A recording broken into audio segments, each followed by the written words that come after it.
Vibe Mundial FM. Muito obrigada, Márcia, Miriam e Tatiana, que além de se comprometerem com apoio ao programa Palavras, são também alunas do curso de Comunicação Interdimensional que acontece em nosso espaço na Vila Mariana. Hoje vamos estudar uma palavra sugerida por nossa produtora Lídia Arruda. Faz tempo que ela me sugeriu esta palavra e eu coloquei na lista de palavras sugeridas. Finalmente chegou o dia de estudarmos a palavra sugerida pela Lídia. E como todos que sugerem palavras, ela também vai ganhar um livro. Como eu venho dizendo nas últimas semanas, eu ficaria bem feliz se um dia uma editora ou mesmo uma livraria se interessasse em patrocinar nosso programa. Seria muito bom para todos e, quem sabe, até poderíamos criar novas formas de fazer chegar livros àqueles que desejam tê-los. Mas vamos estudar a palavra perdão e descobrir juntos o seu real significado. Segundo os dicionários, perdão é a suspensão das penalidades impostas àqueles que cometeram ofensas, crimes ou não cumpriram suas obrigações para com a comunidade.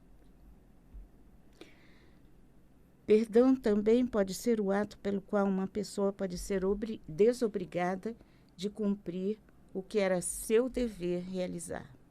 Para alguns estudiosos, perdão é um processo intencional e voluntário pelo qual a vítima chega a uma mudança de atitude em relação à ofensa ou crime, deixando de lado as emoções negativas, como o desejo de vingança, por exemplo, e passando a demonstrar a capacidade de desejar o bem ao seu agressor. Perdoar não é tolerar, não é recusar-se a perceber a ação negativa como algo a ser punido, não é justificar a pessoa que cometeu faltas graves, não é utilizar a desculpa de que a pessoa ofendida provocou a agressão, não é negar a responsabilidade do agressor pela ação negativa cometida, não é recorrer a um representante reconhecido da sociedade, como um advogado ou um juiz, por exemplo, para decidir se a pessoa que cometeu a falta é digna ou não de perdão. Perdão também não é reconciliação. Nos meios jurídicos, perdão também significa a possibilidade de abrir mão de ressarcimento por danos materiais, físicos ou morais causados pela conduta imprópria, desequilibrada ou mesmo criminosa do agressor. O termo perdão pode ser usado e interpretado de muitas maneiras diferentes. Isso é muito importante na comunicação entre as pessoas, porque o perdão é um componente-chave na comunicação e no desenvolvimento social dos indivíduos e dos grupos. Quando todos os indivíduos de um grupo têm uma compreensão única do que é o perdão, os relacionamentos podem ser mantidos. Entender os antecedentes do perdão, explorar a fisiologia do perdão e treinar as pessoas para se tornarem mais tolerantes, tudo isso só é possível quando há um significado compartilhado para o que é o perdão. Os benefícios do perdão foram observados pelas religiões, pelas ciências sociais e pela medicina. Na maioria dos contextos, o perdão não depende de qualquer expectativa de reparação ou de qualquer resposta do agressor. E é por esse motivo que podemos perdoar uma pessoa com a qual já não temos nenhum contato, ou mesmo uma pessoa que já tenha morrido. Em termos práticos, para obter perdão, pode ser necessário que aquele que realizou a ofensa ofereça alguma forma de reparação, reconhecimento ou até mesmo um pedido formal de desculpas, para que a pessoa ofendida, prejudicada, magoada ou ferida sinta que é capaz de perdoar. No mesmo momento ou depois de algum tempo. Perdão necessita de tempo para acontecer e de insistência na intenção de perdoar. Mas perdão é algo muito mais importante do que perdoar e ser perdoado. Segundo os mentores, o perdão é algo que beneficia mais ao agredido do que ao agressor. Até porque, para os mentores, não existem vítimas. Todos são corresponsáveis por tudo o que acontece, mesmo quando os agredidos são ou estão numa situação de fragilidade. Os espíritos imortais que eles são determinaram que eles passassem por aquela situação. Mas a resolução da situação depende de ambos os que estão em conflito, porque perdão só é necessário quando existe uma situação de conflito. Todos os seres humanos são espíritos imortais perfeitos, limitados pela matéria, e o que conduz aos conflitos e confrontos, com todas as suas inevitáveis consequências, são as questões kármicas, a ignorância e a inconsciência. Tem duas coisas que eu queria falar aqui sobre isso, que é: eu não fiz nada. Não existe eu não fiz nada. Mesmo que pareça que você não tenha feito nada, alguma coisa aconteceu nesta ou em outra vida para você ser agredido, ferido, magoado, ofendido de alguma forma. A segunda coisa que não rola é: fiz sem querer. Fiz sem querer é o seguinte: você fez na inconsciência. Você não estava consciente de que aquilo poderia ferir, magoar, prejudicar, ofender alguém. Então, a gente já deixa isso claro, porque aqueles que me acompanham há algum tempo já sabem do que eu estou falando.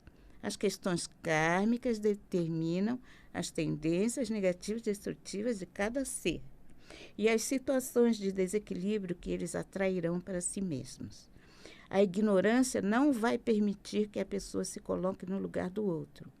Ignorar é não querer saber. A inconsciência vai fazer com que ela repita os padrões de desequilíbrio de vidas anteriores. Então, não tem, nem tem, fiz sem querer, nem tem, eu não fiz nada. E tudo poderia ser resolvido harmoniosamente se houvesse 3 coisinhas: aceitação, empatia e consciência.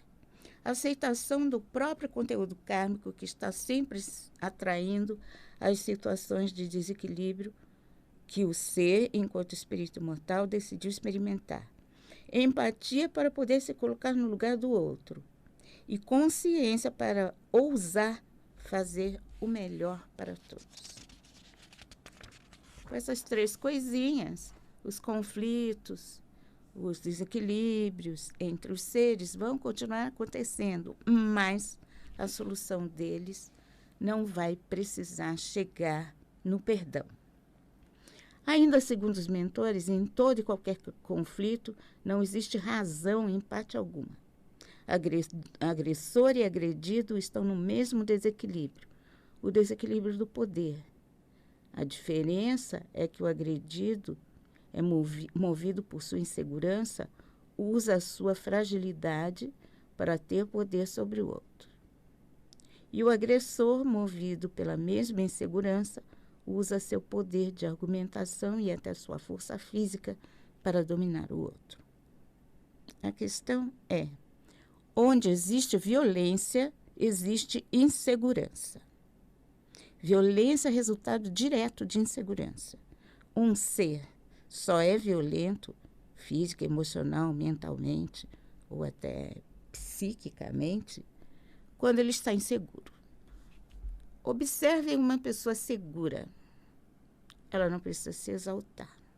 Ela sabe o que ela está fazendo e tem absoluta confiança na sua própria força, no seu próprio poder pessoal e na sua própria capacidade de pacificar as situações.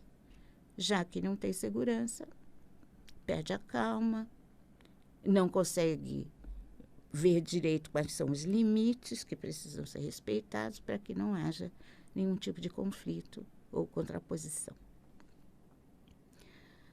Ambos, agredido e agressor, estão tentando resolver o confronto a seu favor, o que não é indicado, utilizando estratégias de sobrevivência diferentes, mas estão sempre tentando resolver a situação a seu favor. Nenhuma situação de conflito pode ser resolvida quando ambos estão com a intenção de sair disso vencedores. O conflito só se resolve realmente quando ambos abrem mão de algo em nome da conciliação. E é por isso que aí precisa pedir perdão e ser perdoado. Se ambos os que estão em conflito, ou todos os que estão em conflito, decidissem abrir mão de algo para que a conciliação acontecesse, ninguém precisava pedir desculpa de nada. Todas as pessoas envolvidas num conflito têm a possibilidade de evitar o confronto, buscando formas mais suaves de eliminar a desarmonia. E ainda, quando tudo mais falha, sempre existe a opção de manter distância física para que a intensidade de vibração da questão kármica seja atenuada e todos possam raciocinar com mais clareza. É uma questão de cérebro físico. Não precisa chegar no nível... claro, se você conseguir chegar no nível de estado meditativo, você não vai entrar em conflito nunca. Mas aí é preciso fazer yoga, meditar e toda essa coisa. Mas um simples cérebro físico que reconhece que entrar em conflito não vai levar a nada, já resolve as coisas, pacificamente. E ainda, quando tudo mais falha, sempre existe a opção de manter distância física para que a intensidade de vibração da questão kármica seja atenuada e todos possam raciocinar com mais clareza. É isso. Simples raciocínio claro resolve qualquer conflito. Quando confrontos acontecem porque não puderam ser evitados, todos os envolvidos são atingidos. Não existe vencedor em um conflito. Agressor e agredidos estão magoados, feridos, prejudicados. No conflito não há vencedores. Então, todos deveriam perdoar e pedir perdão para que as feridas de todos possam ser curadas. Vibe Mundial 95,7.